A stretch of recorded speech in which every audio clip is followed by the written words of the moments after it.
ሄሎ ጋይስ ኤፍሬም ነኝ። በዛሬው ቪዲዮአችን ብዙ ሰው የማይጠቀመው ነገር ግን በውስጡ ብዙ አይነት ነገሮችን መረጃዎችን የምታስቀምጡበት አፕሊኬሽንስ ጉግል ድራይቭን እንዴት እንደምትጠቀሙትና የተለያየ ነገር በውስጡ ምን አይነት ነገሮች እንዳሉ አንድ ባንድ ይዤላችሁ መጥቻለሁ። እስከ ቪዲዮ መጨረሻ ከቆያችሁ ለቪዲዮ ኤዲተሮች የሚጠቅማችሁን ነገር ቲፕ እሰጣችኋለሁ። ይህንን ቪዲዮ እስከ መጨረሻ ማየታችሁን እንዳትረሱ።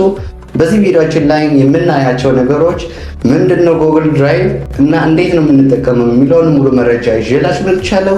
ፕሊዝ ጋይስ ይህንን ቪዲዮ ስጀምሩት ላይክ አድርጉት። ቀጥታ ወደ ቪዲዮ እንሄዳለን።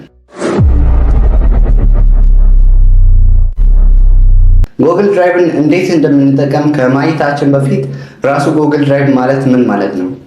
ጉግል ድራይቭ ማለት በስልካችን የሚገኝ አፕ ሲሆን ይህም የእኛን ፋይሎች ለምሳሌ ያክል ፎቶዎችን፣ ቪዲዮዎችን እና አውዲዮችን፣ ዶክመንቶችን እኛ ለማስጠቀም የሚያስችለን የክላውድ ማከማቻ ነው እና ለእርሱ የተለየ ጥቅም ምን አለውለት?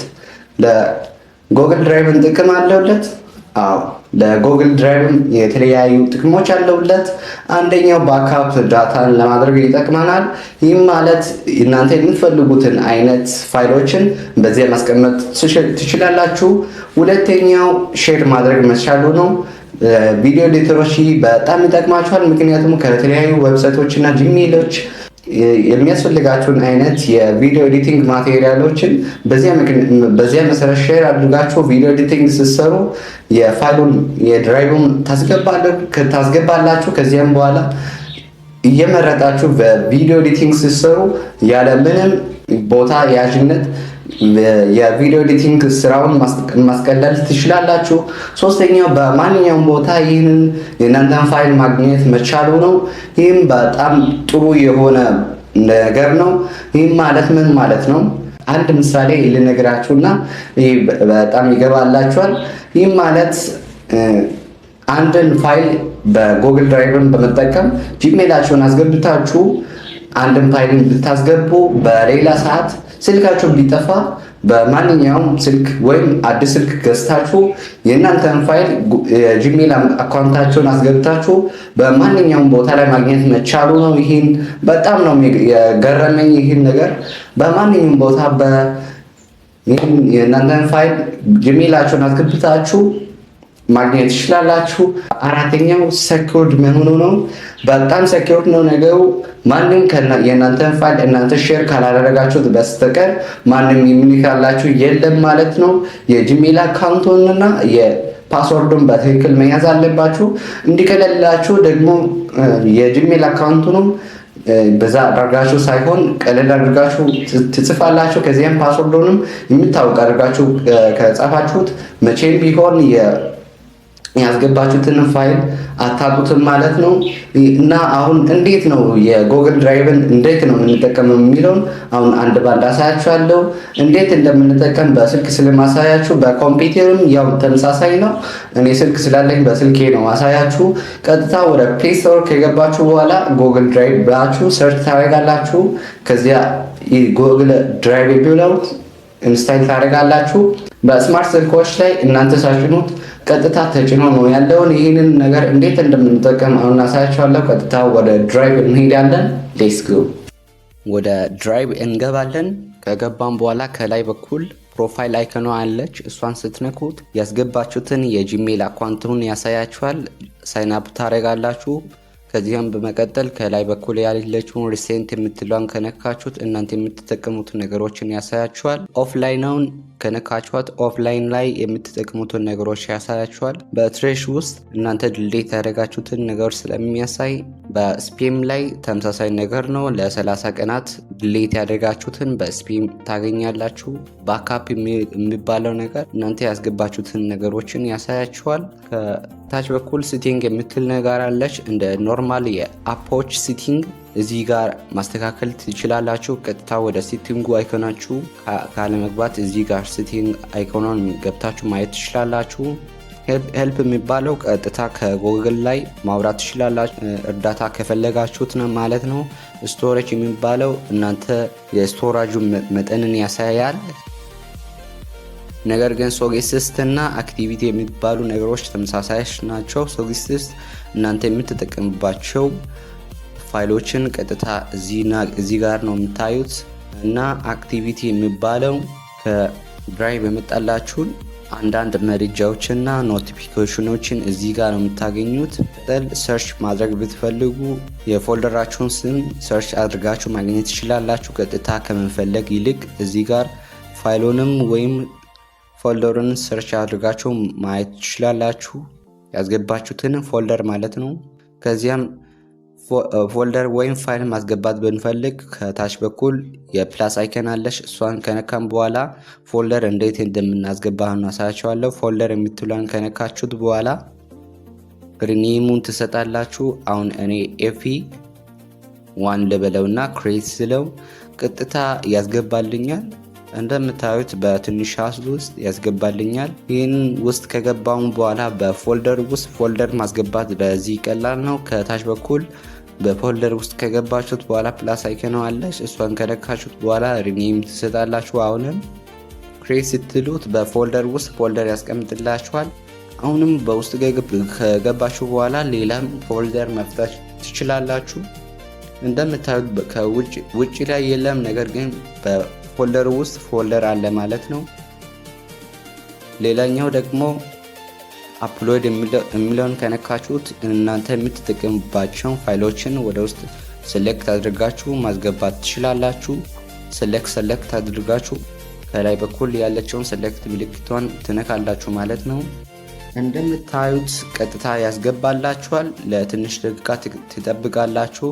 የዋይፋይ መጠኑና የፋይላችሁ ሳይዝ ይወስናል። እነኚህን ነገሮችን ማስገባት ትችላላችሁ። ሌላኛው የምናስገብበት መንገድ ስካን የሚባለው ነገር ነው። እዛው እንዳለን ፎቶ ወይም ስካን አድርገን ማስገባት እንችላለን። ሌላኛው ማስገባት የምንችልባቸው መንገዶች ሌሎች አሉ።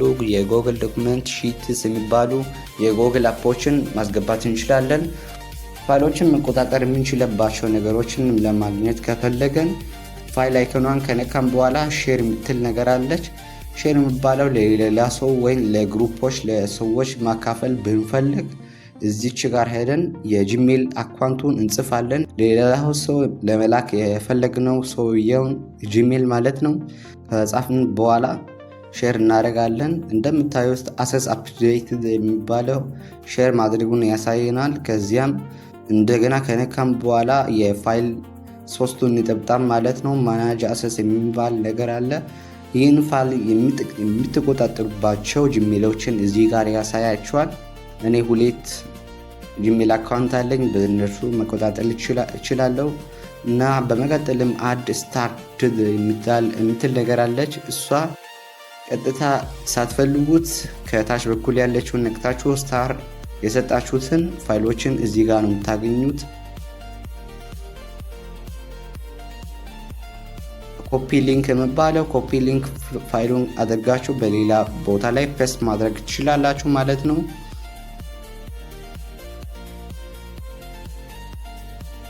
በመቀጠልም 3 አይነት አይከኗን ስትጫኑት ሪኔም የሚባል ነገር ታገኛላችሁ። ስሙን እንደገና መቀየር ብትፈልጉ ሪኔምን 3 አይኮኗን ነክታችሁ ሪኔም መስጠት ትችላላችሁ። ሌላኛው ከለር ወይም ቼንጅ ከለር የሚባለው ነገር ነው። የፋይሉን አይከኑን ከለር መለወጥ ትችላላችሁ እዚህ ጋር። እሷን ከነካችሁት በኋላ የፋይሉን ከለር ይቀይርላችኋል። ከዚያም በመቀጠል አድ ሾርት ካት የሚባለው ነገር አለ። ሾርት ካትን መጠቀም ትችላላችሁ። በኮምፒውተር ላይ ይሄ በጣም ይመቻችኋል። 3 አይከኗን በተጨማሪም ብትነኩት ሙቭ የሚባል ነገር አለ። ሙቭ የሚባለው የፎልደሩን በሌላ ቦታ ላይ ማስገባት ብትፈልጉ በሌላ ፎልደር ላይ ማስገባት ትችላላችሁ። ፋይሎችንም እንደዚያው በሌላ ፎልደር ላይ ማስገባት ትችላላችሁ። እንደምታዩት ሙቭ ያደረኩትን በሌላ ቦታ ላይ አገኛለሁ። ሌላኛው ዲቴል እንደ አክቲቪቲ የሚባለው ነገር ነው። የፎልደሩን ታይፕና የፋይሉን ታይፕና ሎኬሽኖቹን ክሬት የተደረገው ሰዓትና ሞዲፋይ የተደረገው በማን እንደሆነ አሰስ የሚታደርግባቸው ጂሜሎችን ያሳያችኋል። እንደምታዩት ይህንን ነገሮችን ፋይሉ ላይ አፕላይ ማድረግ ትችላላችሁ። ከታች በኩል አድ ቱ ሆም ስክሪን የሚባል ነገር አለ። አድ ብታደርጉት ከድራይቭ ውጪ በእናንተ የምትጠቀሙባት ስክሪናችሁ ላይ ያመጣላችኋል ፋይሉን ማለት ነው። እንደምታዩት በስክሪኔ ላይ ፋይሎችን ያመጣልኛል። ይህን ነገር ማድረግ ይችላል ማለት ነው። ሌላኛው ደግሞ ሪሙቭ የሚባል ነገር አለ።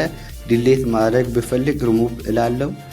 ማይ ዲቫይስ ላይ እነኚህን ነገሮችን ታገኛላችሁ። ኮምፒውተርስ የሚባለው ዴስክቶፕ ካለላችሁ ዴስክቶፕ ላይ ያሉትን እዚህ ጋር ነው የምታገኙት።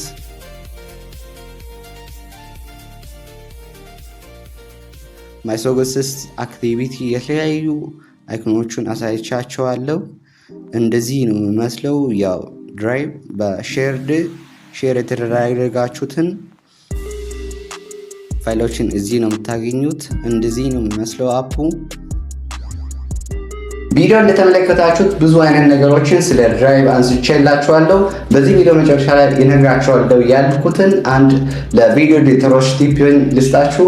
ይህም የሚሆነው የቪዲዮ ኤዲቲንግ ማቴሪያሎች ናቸው። እነኚህን ከዲስክሪፕሽን አስቀምጥላችኋለሁ። ይህን ሊንክ በመግባት የጂሜል አካውንት ነው ገብታችሁ በድራይቭ አማካኝነት የምትፈልጉትን የሚያስፈልጋችሁትን አይነት የቪዲዮ ኤዲቲንግ ማቴሪያሎችን ማግኘት ትችላላችሁ። ቀጥታ ወደ ውስጥ ከገባችሁ በኋላ ወደ ድራይቭ ያስገብላችኋል። ቀጥታ በውስጡ በፎልደር ያስቀምጥላችኋል። እናንተ የምትፈልጉትን አይነት ቀጥታ ታወርዳላችሁ። በመቀጠልም በቪዲዮ ኤዲቲንግ ስትሰሩ ትጠቀማላችሁ ማለት ነው። በዛሬው ቪዲዮአችን ብዙ አይነት ነገሮችን እንደጨባታችሁት እርግጠኛ ነኝ። በመቀጠለው ስለ ቪዲዮ ኤዲቲንግ እና ስለ ፊልም ዙሪያ ሾርት ፊልሞችን ለመለቀቅ ይህን ቻናል ሰብስክራይብ እና ይህንን ቪዲዮ ላይክ ማድረጋችሁን እንዳትረሱ። በሚቀጥለው ስለ ምን እንድሰራላችሁ ትፈልጋላችሁ በኮሜንት ጠይቁኝ፣ እሰራላችኋለሁ። በሚቀጥለው ቪዲዮ እስከምንገናኝ ቻው ቻው፣ ፒስ።